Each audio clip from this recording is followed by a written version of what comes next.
Signo de Gêmeos, previsão semanal. Vamos ver quais são as mensagens, orientações e inspirações do tarô e dos oráculos para os geminianos. Para quem não me conhece ainda, eu sou a Lucélia Oshiro e na descrição do vídeo tem o meu site, meu contato e o meu Instagram para você conhecer um pouquinho mais o meu trabalho, e lá no Instagram tem leituras diárias, então vai lá também me acompanhar. Vamos lá então, signo de Gêmeos. Signo de Gêmeos, começando com uma energia geral para os geminianos, uma energia, um arcano que vem conversar com os geminianos para esta semana. Esta semana, Gêmeos, você recebe orientação da Imperatriz. A Imperatriz fala de gravidez. Tem notícia de gravidez para algumas pessoas, sim, pode ter. Mas também fala de gravidez de um projeto, de uma ideia, né? Você gestando um projeto aí, gestando um negócio, alguma coisa que você quer colocar no mundo, mas ainda não está pronto, tudo bem, tem um processo né, tem um tempo de gestação, mas você já está, né, trabalhando, alimentando essa ideia, fortalecendo isso, então continua nutrindo esse projeto, continua trabalhando em prol dessa ideia que você teve. Se você não teve nenhuma ideia, pode ser que essa semana sim você se engravide dessa ideia, né? Você tem essa ideia, porque no fundo do deck a gente tem o julgamento. É quase como um chamado de missão de vida, tá? É a sua missão de alma fazer isso, trazer esse projeto à luz. E talvez alguns já estão nisso e outros vão cair a ficha que, nossa, entendi o que é para eu fazer, agora eu vou começar a fazer, tá? E esse projeto que você começa a gestar e a alimentar e a gerenciar a partir dessa semana, ele tende sim a ser bem próspero, porque é algo, não digo grandioso no sentido de tamanho, tá? É grandioso no sentido de propósito, no sentido de benefício para as pessoas, de fazer o bem, de ter um impacto bom na vida das pessoas, tá? Então é isso que, nesse sentido de grandiosidade, não no sentido de grandiosidade e ostentação.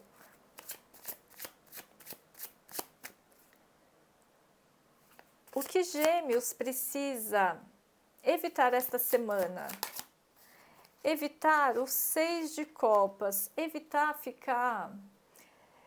Tem uma coisa de infantilidade. Não estou falando que você é infantil, eu estou falando que tem alguma coisa que às vezes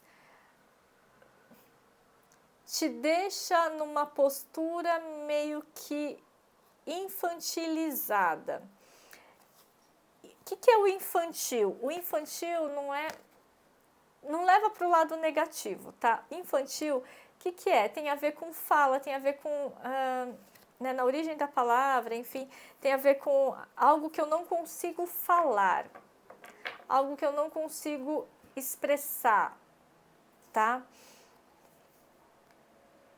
É como se faltasse uma verbalização, faltasse um jeito de articular. Então, é para você evitar uma postura infantil, do tipo, eu não consigo nem falar a respeito disso, eu não consigo nem verbalizar, né, o que eu estou sentindo, eu não consigo nem lidar com isso, porque se a gente não consegue falar, se a gente não consegue dar nome às coisas, fica tudo meio embolado. Quando a gente consegue dar nome a algumas coisas, você dá nome ao seu medo de estimação, você dá nome aos seus monstros de estimação, aos seus fantasmas de estimação, quando você nomeia eles, fica mais fácil você lidar, tá? Por quê? Porque quando esse fantasma de estimação que mora dentro do armário, ele fica sem nome, ele é o inominável, ele fica gigantesco. Agora, se a gente dá um nome para esse medo, esse fantasma, esse arrependimento, essa frustração, esse trauma, a gente dá um nome para ele. Por que dar um nome para ele? Porque é seu, não é de outra pessoa, é seu. Então, quando você nomeia isso, ele vai entrando no seu devido lugar. Você tem o medo, não é o medo que te tem. Você tem o trauma, não é o trauma que te tem. Deu para entender? Então é evitar ficar nessa coisa de algo que passou lá atrás, que foi triste, foi desafiador, foi doloroso, mas que isso não te define daqui para frente. Isso te construiu, isso fez com que você se tornasse a pessoa que você é hoje, mas isso não te define. É como se alguém tivesse medo de passar isso para os filhos, sabe? Minha infância foi tão traumática, será que meu filho vai ter uma infância tão difícil também? Ou tem uma doença hereditária na família, será que o meu filho vai ter isso também? Tem uma preocupação aqui em relação ao passado. Será que eu vou carregar o passado e vou passar o passado para frente? Tá? É como se o passado fosse contagioso e não é assim. Não é assim que funciona, tá? Você pode quebrar esse ciclo para não passar isso para os seus filhos, por exemplo, ou para gerações futuras. Mas tem uma coisa de olhar para o passado e tá muito, né, nessa coisinha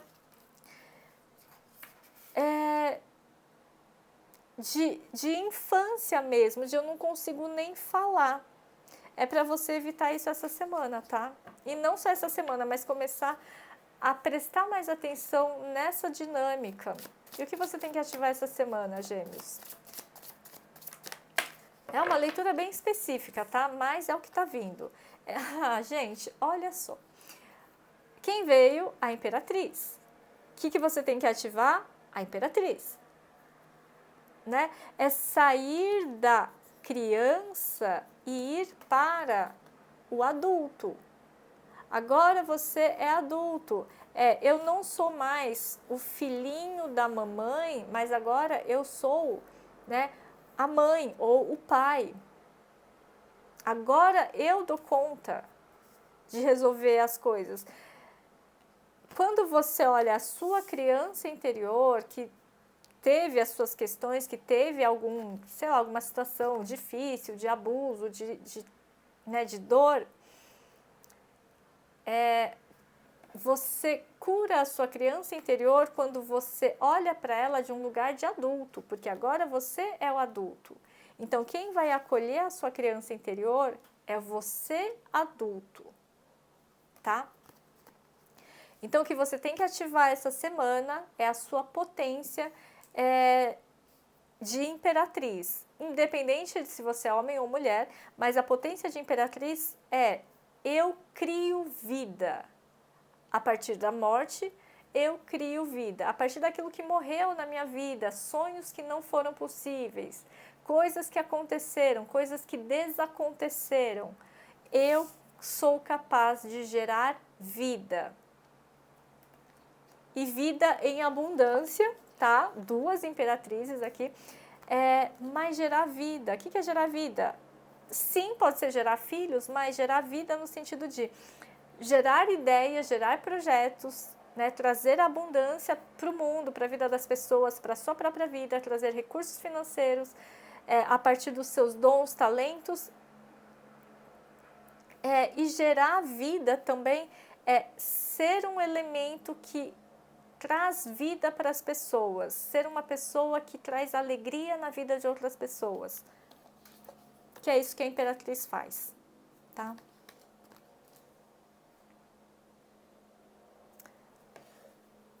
A Imperatriz também cuida, né? Ela é muito cuidadosa e cuidadora. Ela quer garantir o futuro da humanidade, o futuro da espécie. Por isso que ela é a grande mãe, a mãe natureza. Então, está falando do que eu quero para o meu futuro.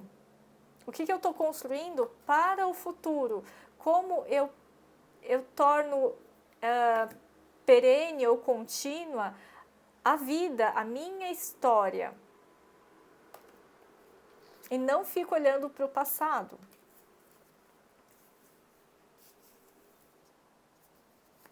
O que Gêmeos precisa prestar atenção essa semana? Que leitura forte e complexa, tá, gente? O que Gêmeos precisa prestar atenção essa semana é na montanha. A montanha fala, assim, de obstáculo, desafio, sim. Então, presta atenção que tem coisa que não vai ser fácil. Não vai ser fácil. Mas você tem plena capacidade de lidar com esse desafio. Se você não tivesse capacidade, esse desafio não estaria bem na sua frente, tá? Tem vídeos que eu já falei, não sei se eu já falei para os geminianos, que a vida é didática e pedagógica.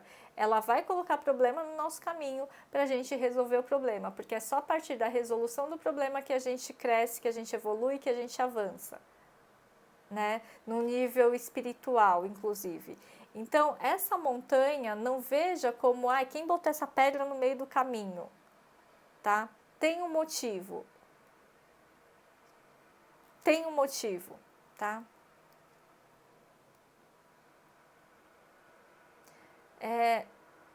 Enfim.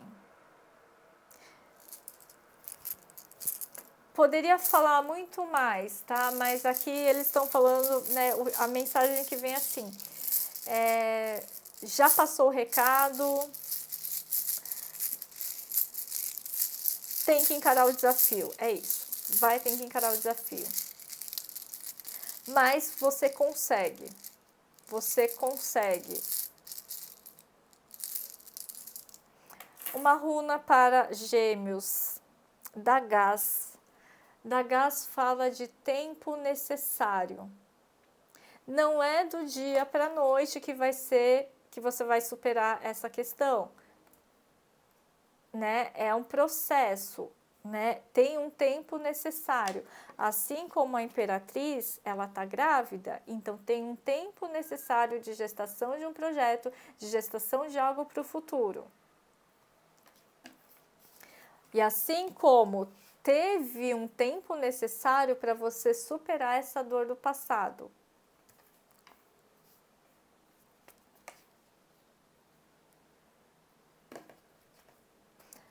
E de novo, não deixe que essa coisa do passado fique te assombrando, tá?